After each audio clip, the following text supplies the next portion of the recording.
Good morning, my dear brothers and sisters. We thank the Lord for gathering us once again as a family of faith this Sunday as we express our gratitude to God for the many blessings that we also receive.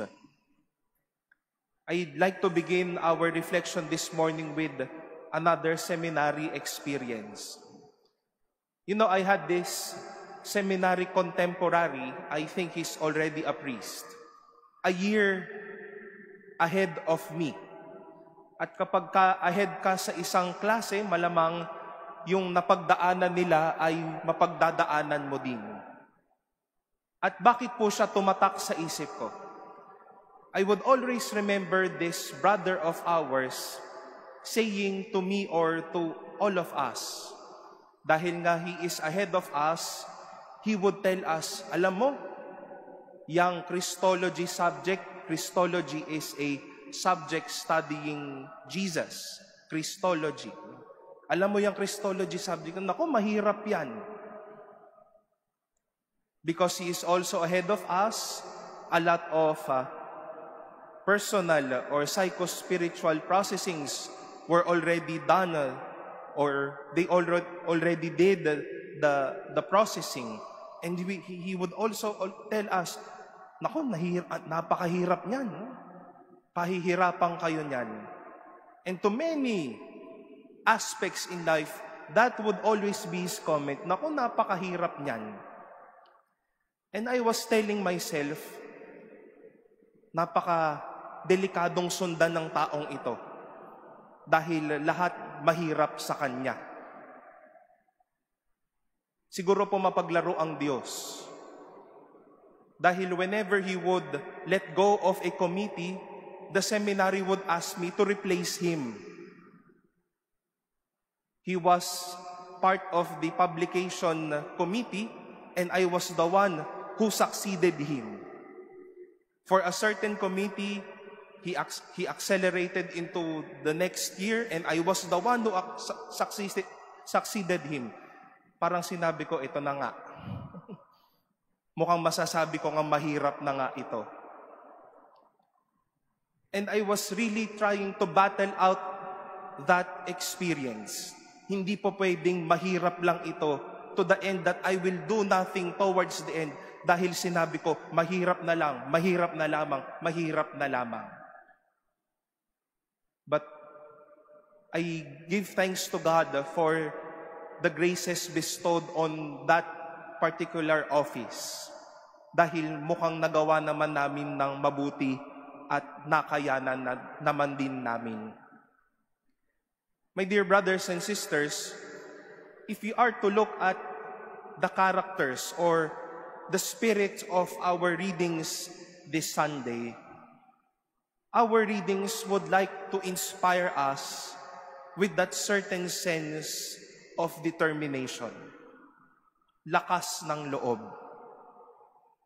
Because we would know that our life indeed will be a life of crosses. Life that will also let us say, life is difficult. Being a parent is difficult. Being a priest is difficult.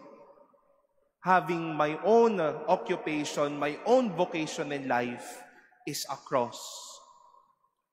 And our readings, as I've said, would like to inspire us with that certain sense of determination, that amount of strength within us.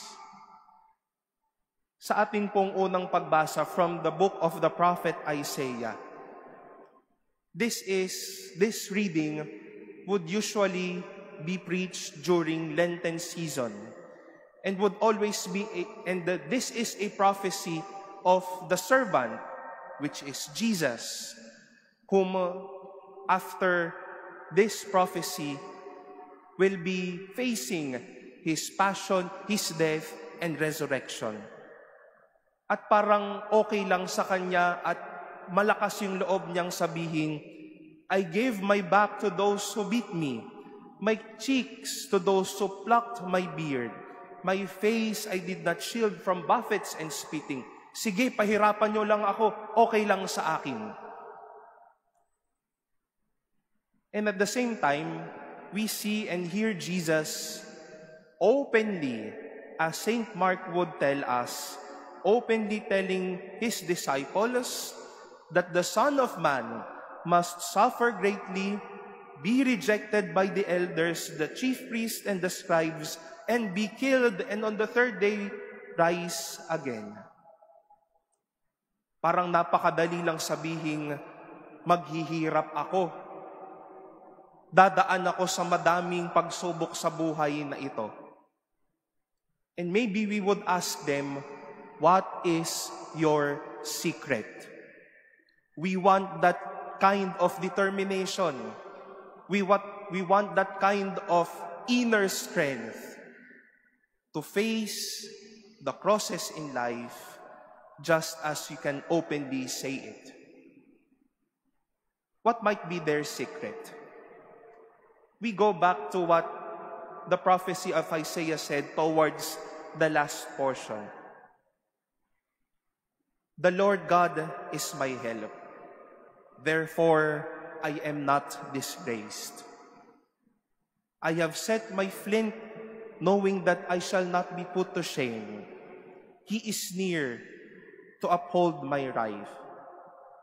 The Lord God is my help. Who will prove me wrong? Kaya alam ni Jesus at kaya niyang sabihin na dadating ang panahon na maghihirap ako, haharapin ko ang Kalbaryo dahil alam kong may baon ako sa sarili ko at walang iba kundi ang Diyos. This servant would like to say and inspire to us and inspire us that indeed we will also be facing our oppressors. We will face a difficult life. But what makes us determined is that God is by our side. At dyan po tayo huhugot ng lakas. Bakit tayo lalaban?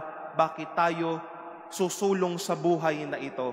Dahil may kakampi at may kasama tayong Diyos. This is faith. This is faith with works.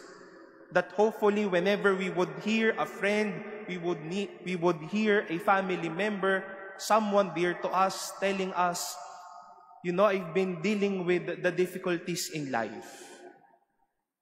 Studies are hard, work is hard, relationship is hard. But then let him experience what St. James would like to tell us, faith that comes from works. Faith telling him that that sister or that brother, God is with you. You can do it. May kasama at kakampi tayo sa buhay na ito. Mga minamahal na kapatid, lalaban tayo sa buhay na ito dahil alam nating may kasama tayo at may kakampi tayo. Napakahirap pong sabihin na kaya nating humarap sa madaming krus, sa madaming pagsubok, sa mga madaming magpapahirap sa atin. At nakakagaan ng kalooban na makakita ng mga taong magsasabing, sige, kahit mahirap, go tayo. Kahit madaming paghihirap, sulong tayo. Kahit madaming kailangan pag-isipan, madaming kailangan pag-ipunan ng lakas ng loob, sige, pursige tayo. Kaya sila nakakasabi ng mga ganong bagay dahil alam nilang may kakampi at kasama silang Diyos. Alam nilang hindi sila iiwan ng Diyos. If today is a weekday, we celebrate today the memorial of the Our Lady of Sorrows. And we have a beautiful image donated to us just right on your left. Sa inyo pong kaliwa, that is a very beautiful image of the Our Lady of Sorrows. And whenever the Feast of Our Lady of Sorrows will be celebrated, we used to pray or sing the Stabat Mater. Stabat Mater means the mother standing at the foot of the cross. At siguro mai-inspire tayo at masasabi natin kay Maria, anong meron ka na kinaya mong tumayo sa ilalim o sa paanan ng krus ng iyong anak? Anak mo yan eh. Ayaw mong nakikitang naghihirap yan. You are face to face with the cross of your son. What made you determined, so strong to stand at that cross? And maybe the Blessed Mother would like to tell us, dahil alam kong may kakampi ako, dahil alam kong may kasama ako. Bring this good news to you, my dear brothers and sisters. We will be facing our Paschal mystery, our passion, our death, and our resurrection, because God is with us and God will take care of us.